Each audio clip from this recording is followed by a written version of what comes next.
My cheating spouse was ultimately exposed and completely taken down in court when she attempted to falsely accuse me.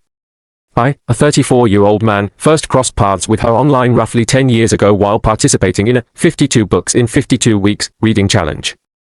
She, a 36-year-old woman, posted that she was undergoing chemotherapy and radiation treatments for stage 4 cancer. Feeling a deep sympathy and wishing to offer support, I decided to assemble a thoughtful care package and mail it to her. At that point in time, I had absolutely no romantic intentions and no clue what she even looked like. A few days after she received the care package, she reached out to me and confessed that she shed tears of gratitude when she discovered it on her doorstep. "No one's ever done anything so considerate for me before," she said. That single act of kindness became the catalyst for our continued exchange of messages and the formation of a friendship based on our mutual love of literature. Over time, that platonic connection evolved into a long-distance relationship. I flew down to Texas to visit her, and she flew up to Pennsylvania to visit me, back and forth until, in 2015, she decided to permanently relocate to Pennsylvania. Even though her financial situation was dire, I took it upon myself to put money down on a house. I then proposed to her 11 months later, and the following year, we tied the knot. She battled a long list of psychiatric issues, terrible anxiety, severe depression, debilitating PTSD from sexual abuse, and more. While I was aware of some of her struggles, I had no real concept of just how intense they truly were until we began living under the same roof. Yet, by that stage, my commitment to her ran deep. Like penguins who mate for life, I was in it no matter how many stormy days came our way. I stood by her side for the next 7 years, through some of the darkest valleys she would ever experience. Ironically, when our marriage finally unraveled, she was at the pinnacle of her life, her mental health was stable, her career was flourishing while she comfortably worked from home, and she was earning the highest salary she had ever made. In court documents, however, she had the nerve to claim that I forced her to accept that job just so I could keep a watchful eye on her. What a weasel-like allegation. It turned out that the spineless individual she was having an affair with lived in New York, and she used her so-called necessity of visiting the company's New York office as a convenient excuse to see him for at least 2 years. "I started seeing him before COVID started," was all she revealed, obviously refusing to divulge any more specifics about the affair. In all likelihood, she had been unfaithful the entire time we shared a life together, since these visits to the New York office had started as far back as 2015. In the 7 years we cohabitated, we had a single argument during our honeymoon in Key West, Florida. This blow-up happened because I reached out to check on my parents, and her reaction was pure fury. Fortunately, we reconciled afterward, and she learned to accept that my parents hold tremendous importance in my life, so I continued my daily calls to them.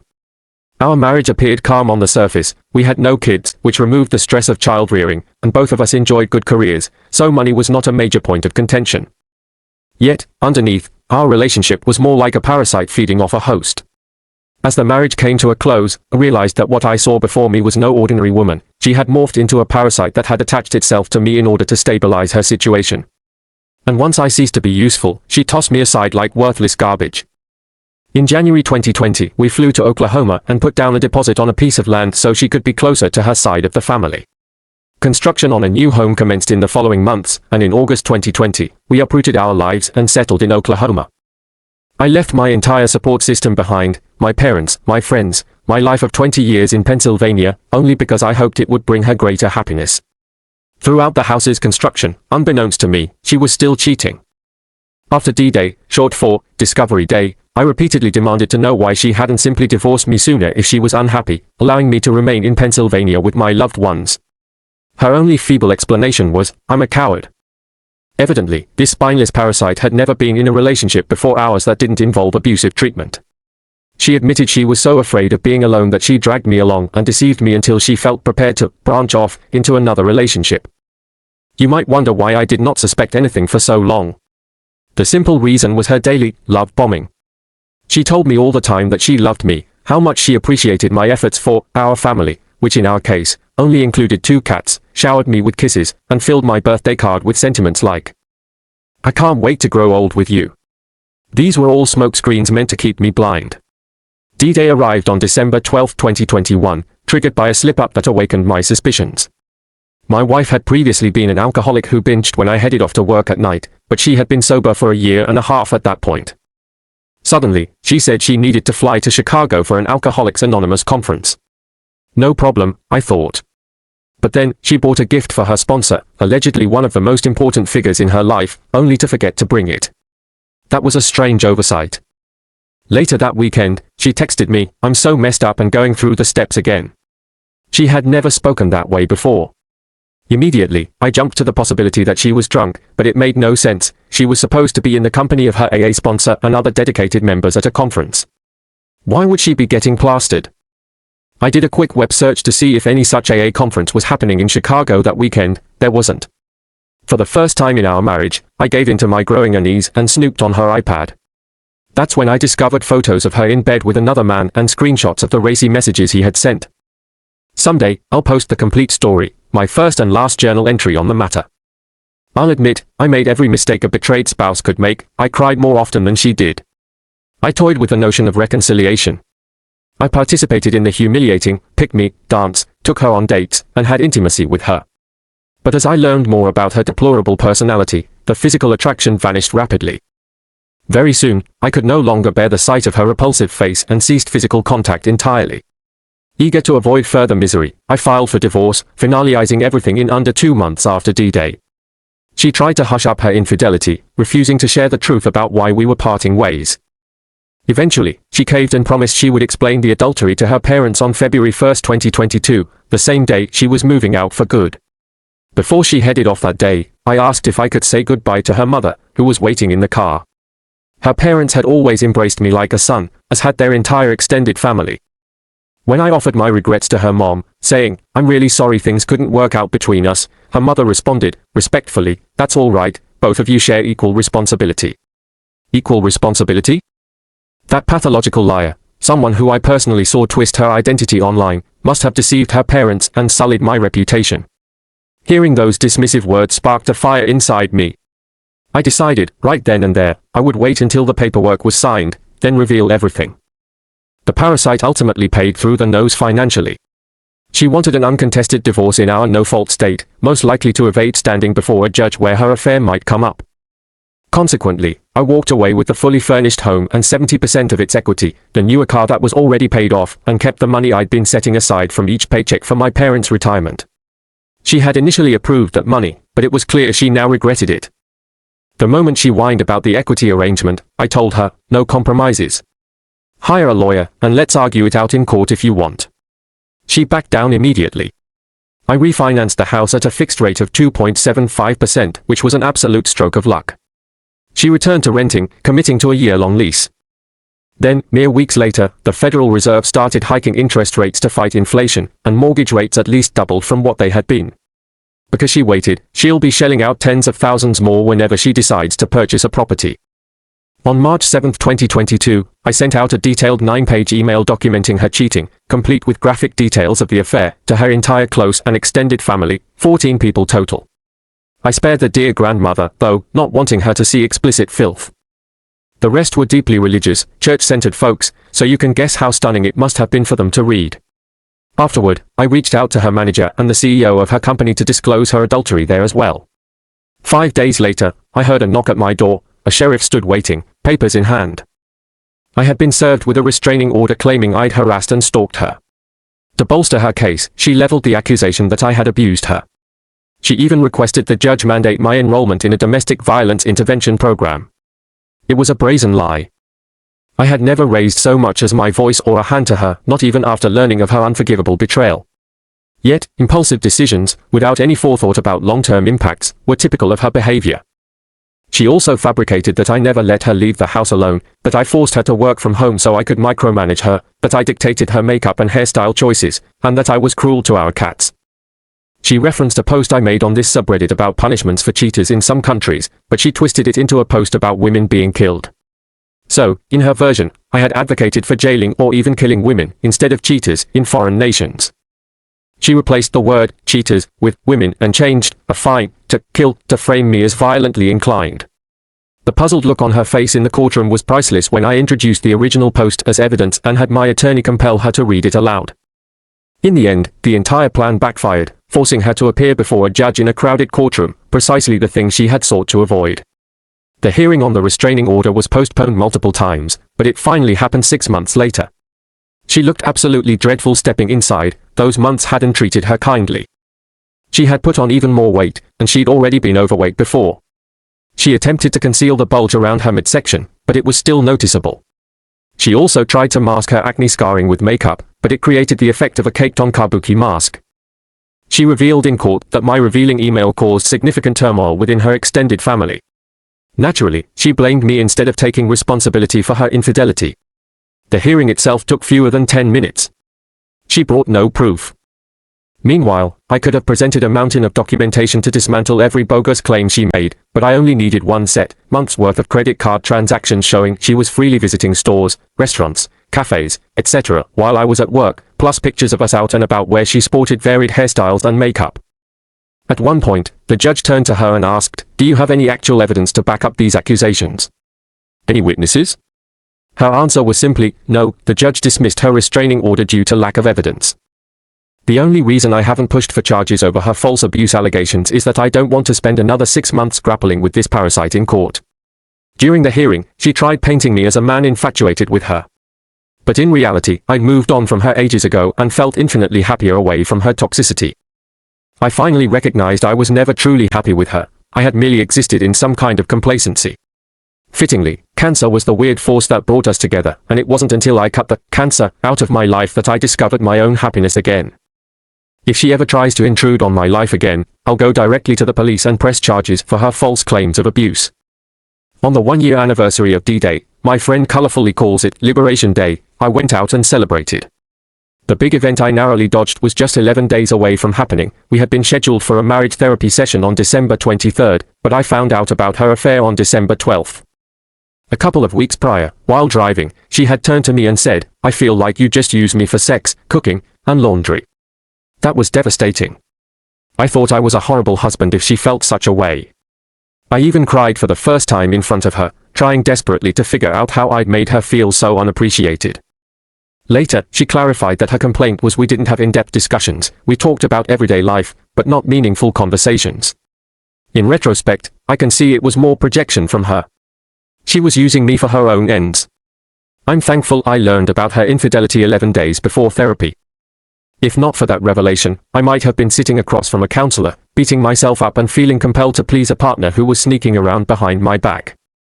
Update: this is an alternate account to maintain privacy and anonymity because my primary account was cited in court. A year ago, almost to the day, I discovered that the woman I had spent close to a decade with was cheating on me. I posted here 2 days afterward, looking for some kind of support, mostly because my family was 1,000 miles away. I was also petrified about telling my parents. A year earlier, at Thanksgiving, my father had written how grateful he was that one of his sons was settled in a marriage and a solid career.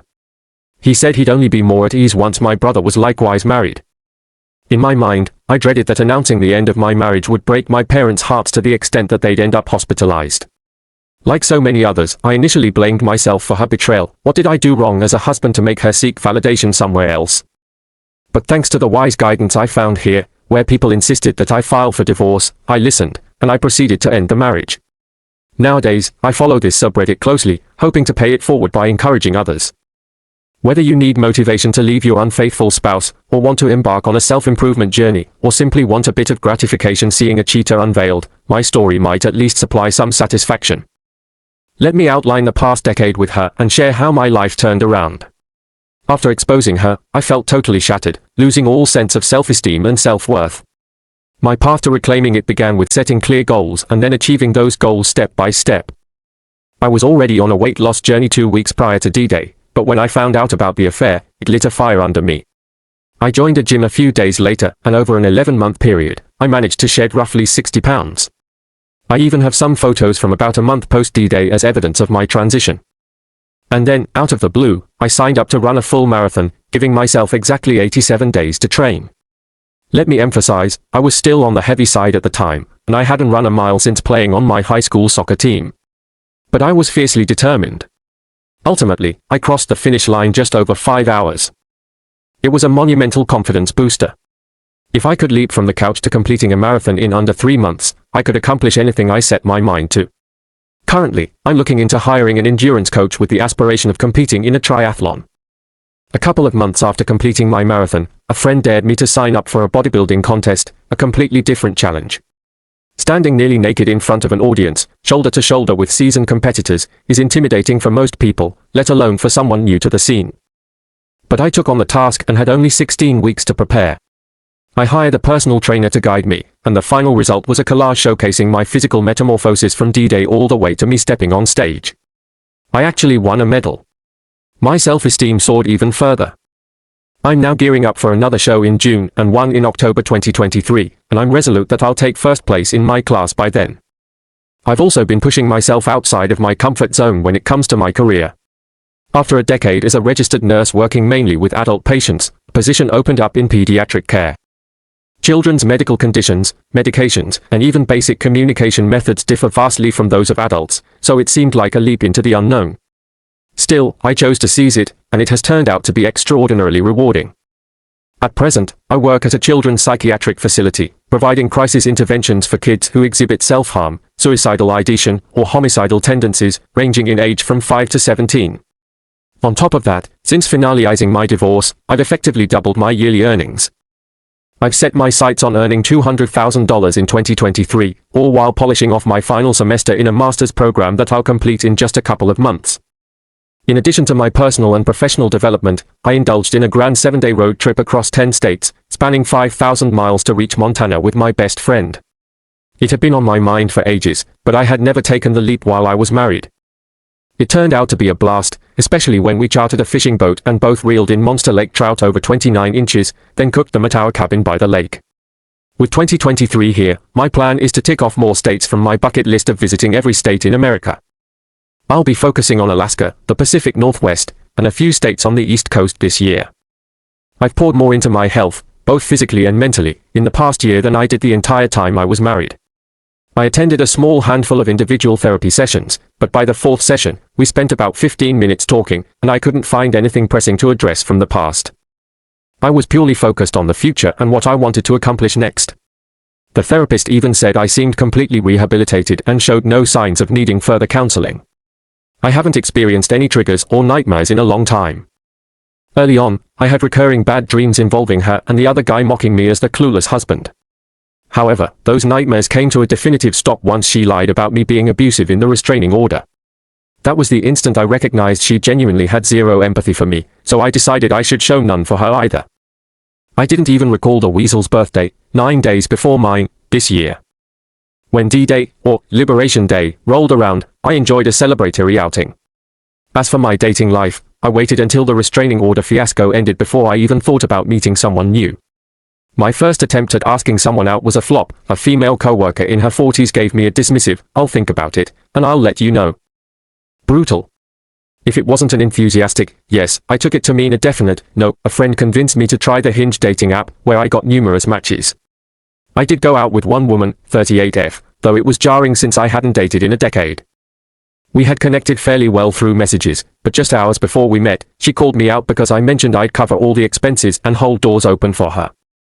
She shot back, "You really should have put that in your profile. This is 2022, and we don't need men paying our way or opening doors." Furthermore, she stated that her boundaries on a first date wouldn't allow more than possibly holding hands if she felt comfortable. I braced myself, half-jokingly picturing a scene like Mr. and Mrs. Smith at dinner, then them trying to kill each other immediately afterward. When we finally did meet, we had a surprisingly good time, a drink at a bar, a private Latin dance class, and then dinner. I told her plainly by the end that, while I had an awesome time and found her attractive, I didn't envision a long-term connection due to our contrasting personalities. When I walked her to her car, she showered me with compliments and gave me a long, warm hug.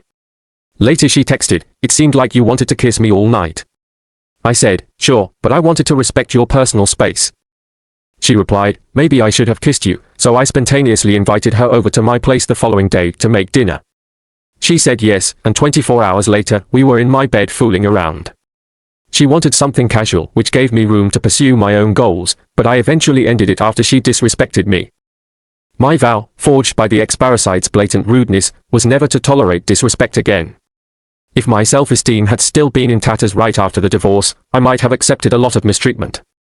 Soon after, I met my current girlfriend, an absolutely stunning 33-year-old Latina who finds chivalry not only acceptable but delightful. She told me at one point she would be honored to go on a date with me. I'd never heard such genuine words from a woman before. From the moment we met, she reached for a hug and slipped her hand into mine while we were still just in the parking lot. She eagerly waited for me to open doors for her. All through the evening, she would gently touch my arms or shoulders, and when we went dancing, she was more experienced than I was, but we shared an easy, exhilarating chemistry on the dance floor. She was pressed against me, kissing my neck, and making the entire dance feel electric. There was no stiffness or awkwardness, like that robotic feeling I had on the date with the other woman. Afterward, we went to dinner, and then I decided to bring her to a work party for more dancing. I even tipped the DJ $20 for her special song. We took over the dance floor, and she rubbed up against me all night, purring like a cat in heat. By the time the night was over, she broke her own rule against French kissing on a first date. 3 days later, she was in my home again, and within a week, we agreed to delete our dating apps to be exclusive. I realized that she was everything I wanted, especially when another woman, a gorgeous redhead, matched with me on Hinge, and I found I had absolutely no desire to even read her message. It's incredible how a year that began in such a devastating way concluded so spectacularly. And the best part is, I feel like I'm still just scratching the surface of what's possible. To top off the surge of positive energy, I commissioned an artist back in January 2022 to paint something that would represent my personal rebirth. I explained my situation and the path of growth I envisioned, and what he delivered exceeded every expectation. The painting, which arrived soon after my bodybuilding show, was entitled Rebirth of a Man, echoing my transformation from broken to rejuvenated. I hope my story offers some encouragement. It's terrifying to leave a cheating partner, believe me, I remember how frightening it was. For a moment, I even contemplated trying to make things work. But if you're reading this and you're in a relationship poisoned by betrayal, trust that there is a whole exciting life waiting outside the walls of that toxic environment. One day, you'll encounter someone who genuinely exhibits what a healthy relationship should feel like. I didn't grasp just how unfulfilled I was with my ex, the parasite, until I met my current girlfriend. With the ex, I was merely functioning on autopilot, never truly joyful. Now, I'm living life with genuine happiness, free from the poison that once held me back.